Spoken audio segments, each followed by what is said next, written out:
हमारे एसोसिएशन के कला निदेशक श्री मुखर्जी जी, महासचिव कोहली जी, भारत समाज पेंशनर के प्रतिनिधि श्री मुरलीलाल गुप्ता जी, संरक्षक यादव जी, शाखा के अध्यक्ष श्री PS पांडे जी एवं शाखा के पदाधिकारी एवं सदस्यों,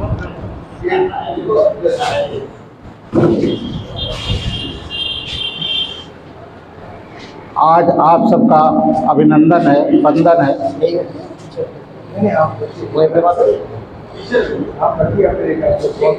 हर माह की तरह अगस्त माह में हम सब मासिक बैठक करने के लिए एकत्र हुए हैं। यह माह अपने आप में एक खास माह है। श्रावण मास पवित्र मास होता है और आज शुक्ल पक्ष का प्रारंभ भी हो रहा है। इस पर हम अपने पदाधिकारियों के सारगर्भित वचनों को सुनेंगे।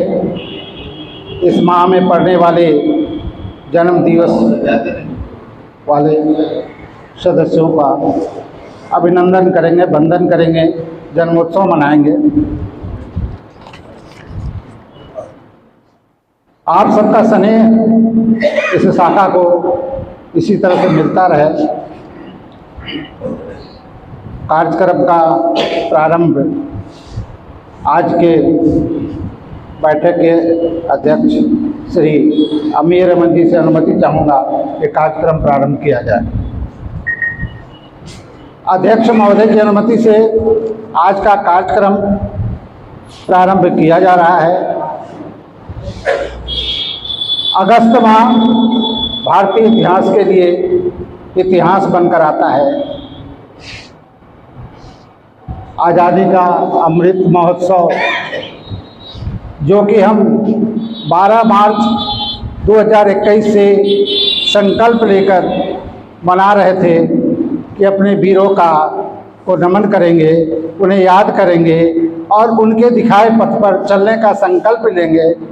तो आखिर अमृत महोत्सव क्यों कहा गया? 75 सप्ताह 12 मार्च 2021 से 15 अगस्त को 75 माह पूर्ण हो गया और हमारा संकल्प जो है सो पूरा हुआ। अब कार्यक्रम के प्रारंभ में मैं श्री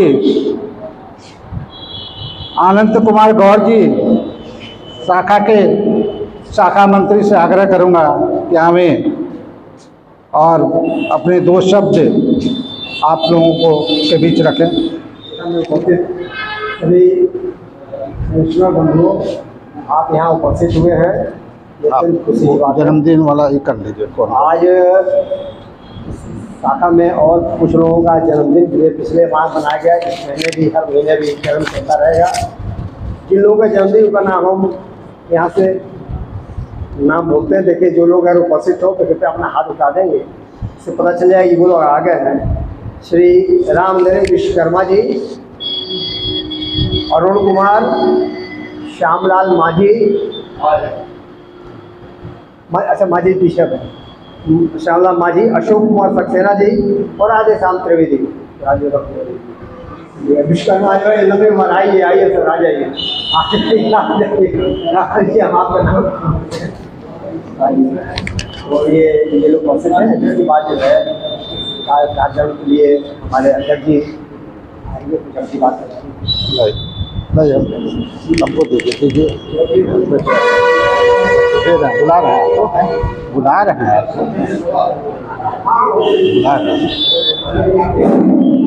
बहुत बहुत धन्यवाद। अभी आपने अपने शाखा मंत्री के उद्गार को सुना।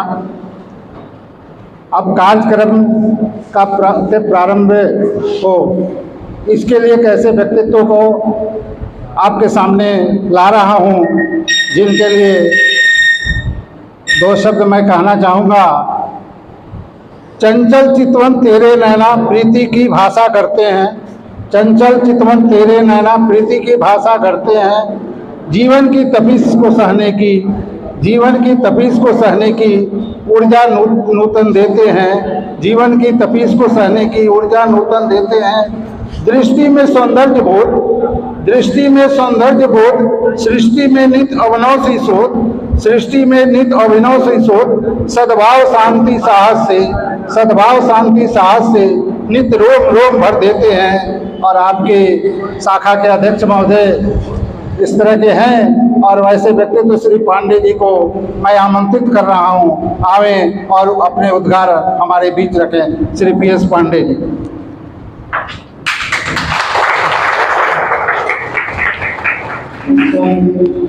सभी अधिकारियों का तहे दिल से स्वागत है। अब मैं पूरा पैटर्न को बदलते हुए मैं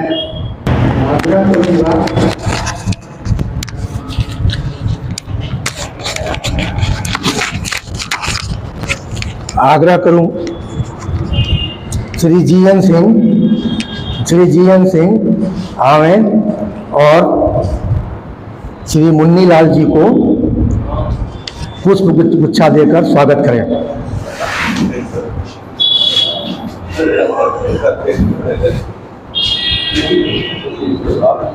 श्री मुन्नी लाल जी किसी जान पहचान के वो नहीं है, एक आवाज में हजारों मजदूर इकट्ठा हो जाते थे। क्या इनके लिए जोरदार तालियां होनी चाहिए। इनके साथ एक अरे जोड़ दी आपको जैसा, और एक वो दीजिए।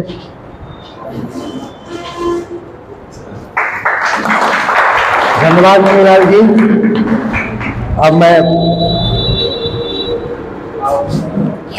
श्री AK गौड़ जी को आमंत्रित करता हूं, वो आवें और श्री कोहली साहब को पुष्प गुच्छा दे करके वो करें।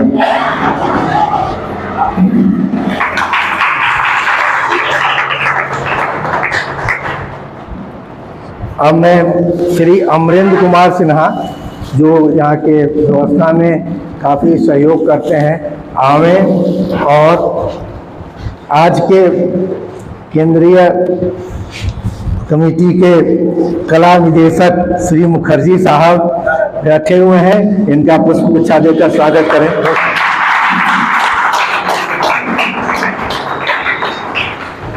अब हम लोगों के बीच में कार्यकारी अध्यक्ष पूर्वोत्तर रेलवे संगठन के साथ ही साथ भारत पेंशनर समाज के संयुक्त सचिव, जो हम लोगों के लिए गर्व की बात है। आप सब लोग इनके बारे में जान ही गए हैं, इनके वीडियो और फेसबुक पर या पेंशनर एसोसिएशन पर इतना जागरूकता फैलाए हुए है कि इवन कुछ प्राइवेट लोग भी हमसे रेलवे के होने के नाते पूछते हैं कि भाई ये अमीर रमन कौन है, जो इतना जो है जहाँ देखिए वहाँ उनके भाषण जो है फेसबुक पर चलते रहते हैं। हमने कहा भी आप लोगों ने रेल को पहचाना नहीं है।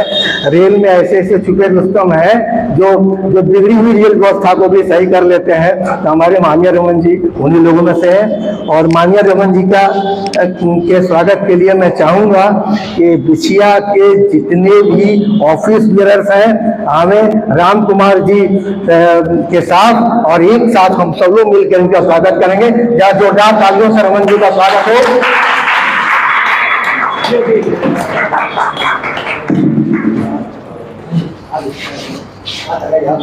आई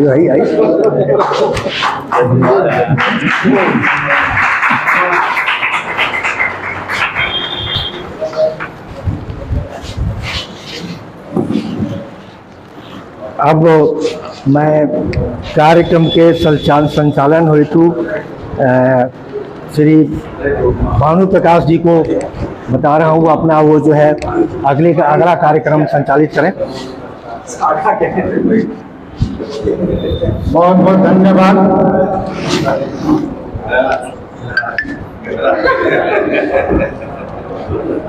इसी तरह से गहन अंधेरा मन के शहर में अपनों को कहाँ अब ढूंढें। गहन अंधेरा मन के शहर में अपनों को कहाँ अब ढूंढें। सभी खड़े माइक जो पकड़े करना।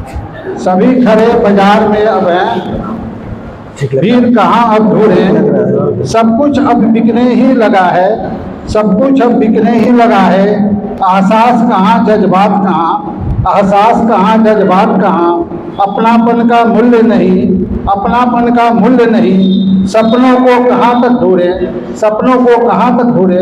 और आपके शाखा अध्यक्ष श्री पांडे जी ने सपने को हकीकत में बदल दिया। आगत अतिथियों का स्वागत एक नए ढंग से हुआ, बहुत अच्छा लगा। अब मैं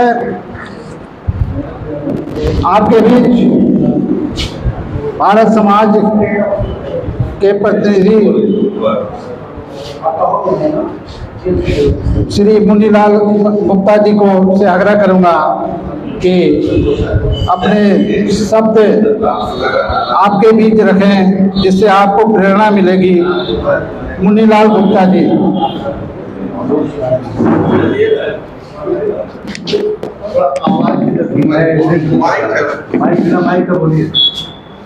अरे मुन्नीलाल जी की तो ऐसी आवाज है।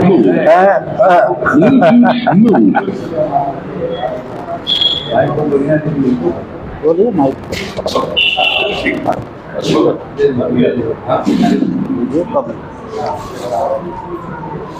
आप सभी को नमस्कार।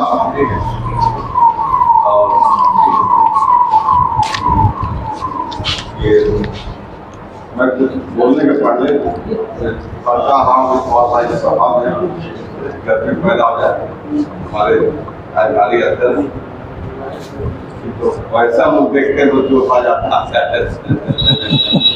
और इस जोश को और दूसरा जोश बढ़ने का काम किया हमारे अध्यक्ष जो आपके शाखा के सभी पदाधिकारियों ने, सभी केंद्रीय पदाधिकारियों का आप लोगों ने जिस तरीके से स्वागत किया उसके लिए भी मैं केंद्रीय पदाधिकारी के टीम के साथ में शिक्षा शाखा के सभी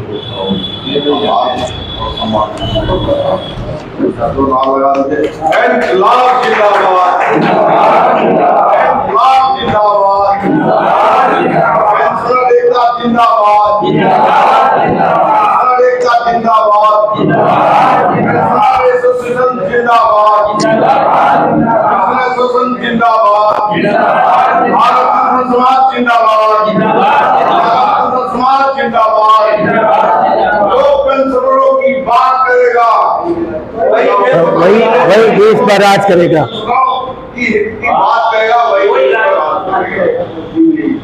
जो पेंशनरों की हित की बात करेगा वही देश पर राज करेगा, की बात करेगा, वही देश पर राज करेगा।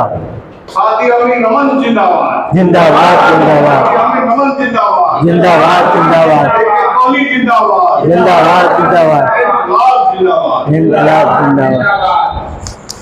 मुनीलाल गुप्ता जी जिंदाबाद, साथियों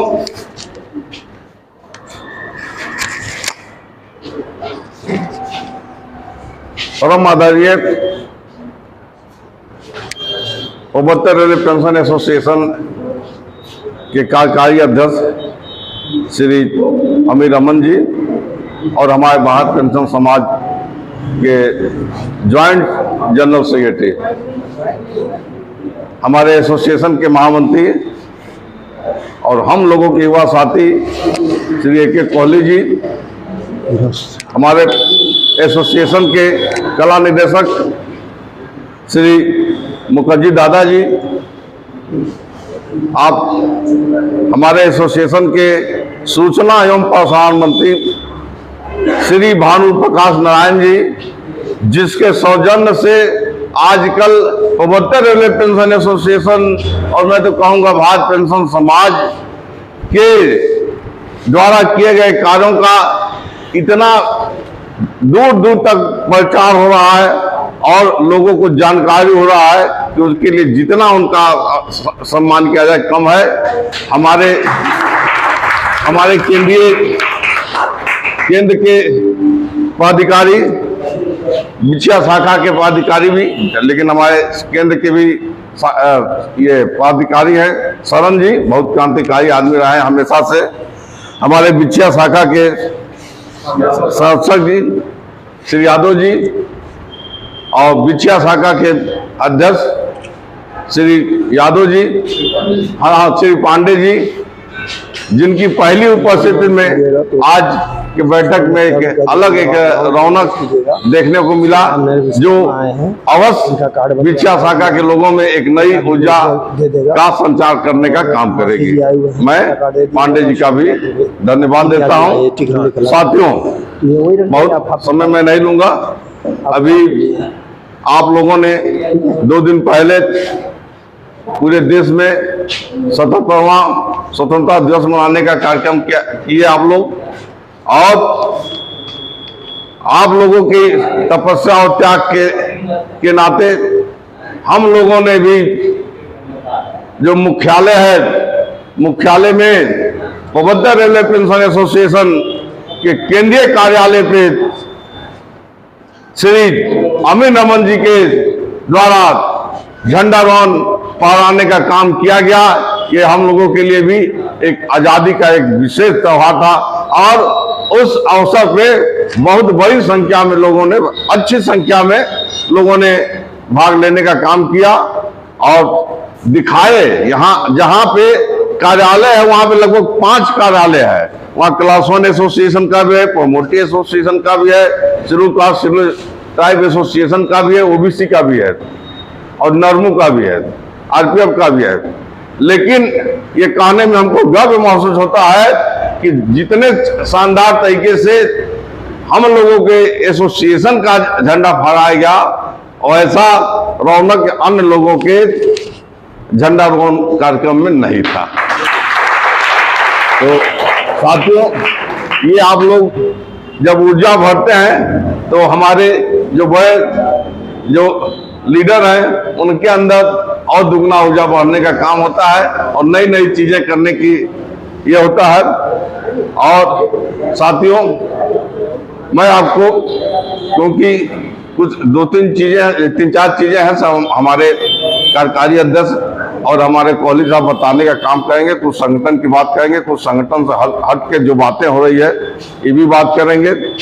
साथियों, अभी 10 अगस्त को नई दिल्ली के रामलीला मैदान में संयुक्त ज्वाइंट यूनाइटेड फोरम माने संयुक्त मोर्चा के तत्वाधान में इस देश के सभी वर्किंग फेडरेशन, और उस दिन जो दिल्ली में पेंशन एसोसिएशन के भी जो लोग थे, ये लोग रामलीला मैदान में एकत्र होने का काम किए। और उनका केवल एक मुद्दा था, कोई मुद्दा नहीं था कि एनपीएस हमें मंजूर नहीं, ओपीएस से कम हम मंजूर नहीं। और मैं आपको जानकारी के लिए बताना चाह रहा हूं कि बहुत भारी संख्या में, लगभग रामलीला मैदान भर गया था। जो लोग गए थे बताते हैं कि अन्ना हजारे के आंदोलन के बाद कार्यक्रम तो यहाँ बहुत होता है, लेकिन अन्ना हजारे आंदोलन के बाद ये पहली ये ऐसी मीटिंग थी कि जिसमें रामलीला मैदान भरा था, और केवल ओपीएस के मुद्दा पे, क्योंकि हर देश के हर कोने कोने से लोग गए थे, पेंशनर साथी भी गए थे, क्योंकि आज हम लोग को ओल्ड पेंशन स्कीम का लाभ मिल रहा है। कल जो हमारे साथी आएंगे तो उनको नहीं लाभ मिलेगा, उनको एनपीएस मिलेगा। एनपीएस मिले आपको जानकारी होगा कि जो 700, 800, 900, 1200 यही पेंशन मिलने का काम कर रहा है। इसलिए आज सभी केंद्रीय सरकार के कर्मचारी, राज्य सरकार के कर्मचारी का सबसे बड़ा आज एक मुद्दा हो गया है कि हमको ओपीएस हमको मिलना चाहिए। इसके लिए इसलिए मैं जानकारी देने का काम किया, क्योंकि इस इतने बड़े कार्यक्रम को मीडिया के द्वारा, चाहे इलेक्ट्रॉनिक मीडिया हो चाहे प्रिंट मीडिया हो, कहीं देने का काम किया नहीं गया, क्योंकि ये कार्यक्रम सरकार के विरोध में था। हम सरकार के विरोध में हम नहीं मानते हैं। मैं तो अपनी जो जायज बातें हैं उनके लिए हम मानते हैं कि बात अपनी रखने के लिए हमने अपनी शक्ति का इस्तेमाल किया था, लेकिन सरकार ने मानते हुए कहीं इलेक्ट्रॉनिक मीडिया और प्रिंट मीडिया ने उसको कहीं कवरेज देने का नहीं काम किया, केवल अमर उजाला ने कुछ न्यूज देने का काम किया। हम इसलिए आपको ये जानकारी होनी चाहिए कि ओपीएस के मुद्दे पे पेंशन एसोसिएशन से लेकर पेंशन फेडरेशन और सभी देश के जितने संगठन है, राज्य सरकार, केंद्र सरकार, जितने निगम है, सभी लोग उद्वेलित हैं कि 8वें वेतन आयोग की भी जो बात है, इस पे भी हम लोग को भी अब तो हम लोग का सौभाग्य है कि हम लोग के बीच में हमारे कार्यकारी अमीर रमन जी भारत पेंशन समाज के बहुत बड़े पद पे हैं, जॉइंट जनरल सेक्रेटरी हैं। और आप खुद इस बात को हमेशा उठाते रहे और अभी भी आपके दिमाग में है कि 8वें वेतन आयोग के लिए हम लोग एक कोई अभियान चलाया जाए। अगर हम लोग फिजिकली नहीं चलाने की स्थिति में है तो कम से कम व्हाट्सएप ग्रुप में या मोबाइल पे या फेसबुक पे, और बीच बीच में आपने चलाया भी है कि 8वें वेतन आयोग के संबंध में, उसको बहुत लोगों ने लाइक भी किया है। उसी तरीके से एक अभियान मेरे ख्याल से चलना चाहिए, राष्ट्रपति के नाम से या प्रधानमंत्री के नाम से कोई एक ऐसा मैंने इलेक्ट्रॉनिक सिस्टम से जैसे पोल होता है, इस तरीके का एक कार्यक्रम चलाया जाए कि इस कार्यक्रम में 8वें वेतन आयोग के लिए कितने लोग हमारे पक्ष में मतदान करते हैं और उसकी सूचना राष्ट्रपति और प्रधानमंत्री कार्यालय में जाने का काम किया जाए। क्योंकि आजकल इस देश में सबसे बड़ा जो मीडिया का काम कर रहा है, प्रचार का काम कर रहा है, वो इलेक्ट्रॉनिक और प्रिंट मीडिया को भी जो फेल कर दिया है सोशल मीडिया। सोशल मीडिया से बढ़ के इस समय कोई प्लेटफॉर्म नहीं है। तो इसलिए इस सोशल मीडिया को हम लोग अपनी जो गिरवांशज है उस गिरवांशज को उठाने के लिए हम लोगों को ये बात आगे आनी चाहिए, क्योंकि हम लोगों की भी संख्या, पेंशनर लोगों की भी संख्या लगभग 10 लाख के लगभग हो गई है। और इसके अलावा हमारा संगठन दिनों दिन बढ़ता जा रहा है। मैं आपसे बता रहा हूं, कल मैं कम्युनिटी एसोसिएशन के कार्यालय में बैठा था। एक NFIR फेडरेशन के जो यहाँ के इंचार्ज बना गए हैं राय साहब, डिप्टी चीफ इंजीनियर से सेवानिवृत्त हुए हैं, हमसे कहे कि अरे गुप्ता जी, सब मेंबर बना के एसोसिएशन, पेंशन एसोसिएशन को भी दे दीजिए, 2-4 हमको भी दे दीजिए। हमको तो रघुवैया साहब ने बना दिया, हम कहां से मेंबर लाए, बहुत दिक्कत है। हमने कहा राय साहब बुरा ना मानिएगा मेरी बात को, कम से कम गोरखपुर में और यानी रेलवे में आपको हमको उम्मीद है कि आप 2-4, 10, 20 फर्जी मेंबर बना लीजिए, लेकिन वास्तव में आपको मेंबर नहीं मिलेंगे बनाने के लिए। कहना कि अरे भाई हम आप रोजी रोटी चलावा, हम कहीं चल रहा है चलाइए, ऐसे क्या दिक्कत है। क्योंकि आज हम लोगों के लिए गौरव की बात है कि हम लोग मतलब समझे कि इतनी संगठित और आप लोगों की ऊर्जा से हम लोग इतना आगे बढ़े और लोगों का विश्वास भरा। ये विश्वास भरने का काम हमारे रमन साहब के और आप लोगों के सभी पदाधिकारियों के सज्जन से हुआ है। मैं इन्हीं बातों के साथ मैं अपनी बात को समाप्त करता हूं और एक नारा लगा दीजिए, उसके बाद में इनकलाब जिंदाबाद, इनकलाब जिंदाबाद, पेंशनर समाज जिंदाबाद, पेंशनर एसोसिएशन जिंदाबाद, पेंशनर एसोसिएशन जिंदाबाद, इनकलाब जिंदाबाद।